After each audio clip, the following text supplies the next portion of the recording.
नमस्कार, मी सागर पाटील, महाराष्ट्राचा आवाज या न्यूज चॅनलवरती आपलं स्वागत करतो। मी आज आहे नवी मुंबई इंटरनॅशनल एअरपोर्ट लोकनेते माननीय डी.बा. पाटील साहेब विमानतळावरती। मी दाखवू शकतो आपल्याला पूर्णपणे एअरपोर्टचे काम हे खूप चांगल्या प्रमाणात आणि खूप मोठ्या प्रमाणात चालू आहे। आणि येत्या 2-4 दिवस झाले खूप पाऊस पडत होता। हवामान खात्याचाही रेड अलर्ट आहे, त्यामुळे बघू शकतो आज पूर्णपणे वातावरण खूप चांगलं आहे।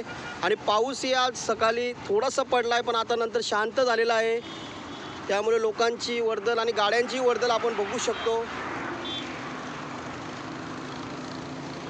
आता आपल्या समोर आहे लोकनेते डी.बा. पाटील आंतरराष्ट्रीय विमानतळाची पाटी आपल्याला मी दाखवू इच्छितो। स्थानिक भूमिपुत्रांच्या संघर्षामुळे ही लागलेली पाटी आहे आणि नक्कीच 100% डी.बा. पाटील साहेबांचं विमानतळाला नाव पडणार, यात काही तिल मात्र देखील शंका नाही। आणि मी आपल्याला अजूनही दाखवू शकतो की आजूबाजूचा ते बघू शकता पूर्ण परिसर खूप मोठ्या प्रमाणात डेव्हलप होत आहे।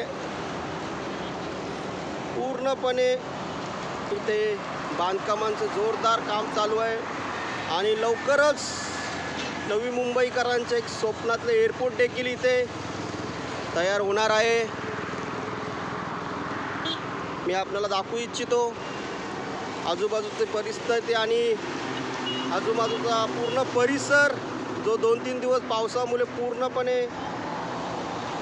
शांत होता, आज पूर्णपणे सर्व कामे खूप चांगल्या प्रमाणात चालू आहेत आणि मोठ्या प्रमाणातही।